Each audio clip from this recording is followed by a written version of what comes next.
Hey, what's good, y'all? This is your man Roadblock, once again at the Manosphere Lounge. Now, I joke around and, clown a lot, but it's time for me to get a little serious. Now, I noticed that 2019 is not the year of the Scraggle Daggle, and you know what? I'm loving every minute of it because, shit, it's my motherfucking year, and any other black man out there with any sense is year. And black women, they are fucking done, and they have nobody to blame but themselves.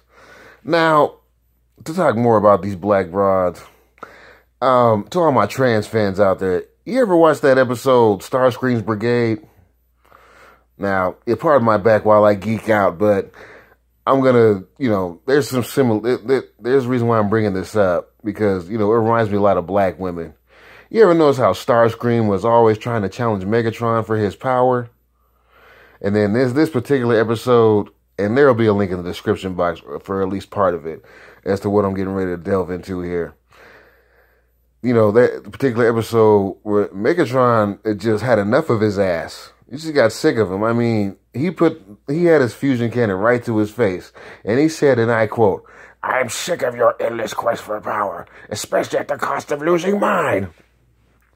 And that's how I feel that we black men have become. Because black women have become STARSCREAM to our Megatron. Except, unfortunately for us, it wouldn't work for us to keep them, as a scapegoat to our advantage.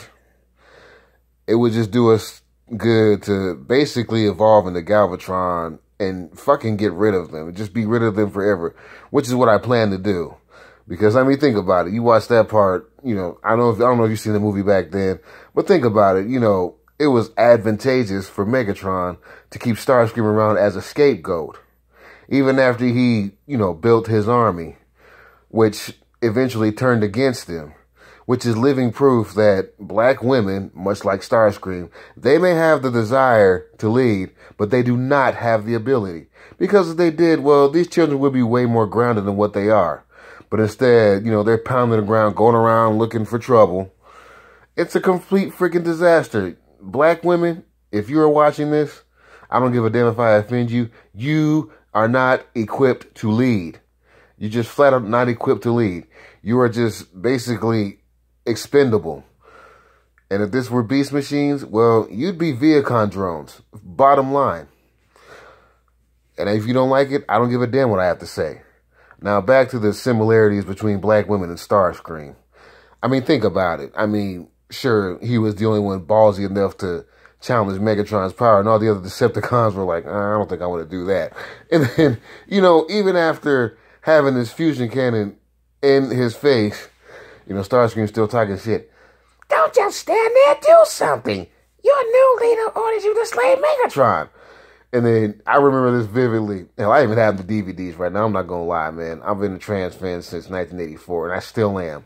But, think about it. You got Astro Train with his hand on his hip, Thrust just standing there, and Soundwave crossing his arms. They're all looking at him like, "Motherfucker, please. We ain't going to follow you." Give it up already. And then the funny thing is, as the episode progressed, he creates his own army, the Combaticons. And then this must have flew over his head, when Onslaught said, "Very well, we will obey you for now." He didn't pick up on it, obviously. He said they will obey you for now. But if you fuck up, we're going to turn against you. And that's pretty much what has happened with black women lately. Sure, they may have an army here and there, but they're like sects of said army that will turn against them. And they have turned against them. And I'm proud to say I'm part of that secular army that has turned against black women because, again, they did it themselves because, as I said a moment ago, they may have the desire, but they don't have the ability to lead. It's just, it is proven to be an error that they cannot lead. And then, again, with STARSCREAM, at least I can be entertained by his shenanigans. Shoot, and at least he can turn into a plane. I could probably find him if I could, but I'm just saying though, you can't do nothing with black women as a black man. And it's just not advantageous for us to help them and assist them in any way because, as I've said a moment ago, it is not their year. And then, as far as that goes, Megatron kept them around as a scapegoat, but one last time, fast forward to the movie come 1986. Starscream saw Megatron weaken after his battle with Optimus Prime. And then, threw him off of, Astro Train. But, Unicron got a hold of him. And he reemerged as Galvatron, which is, what I'm going to bring to the point again, which is what we should be, to be honest. And it may very well actually come to that. I mean, literally. Starscream's getting ready to be coronated as king or whatever, leader of the Decepticons.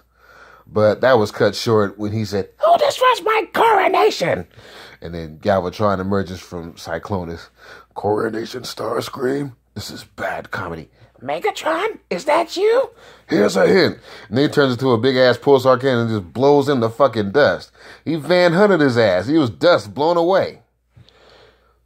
He's like, shit, he reemerged as Galvatron and said, "Fuck you, I don't even want you in the picture." Which is pretty much how I feel right now about black women. I don't even want you in my face. Get the fuck on. I mean, seriously, it would not, it's just, it is not their year. And quite frankly, I don't give a shit.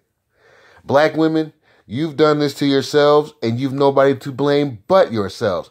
Had you not gotten with the government and sided with white daddy to push fathers out of these children's lives, they wouldn't be as fucked up as they are right now. And that's all I have to say about that. Peace, y'all.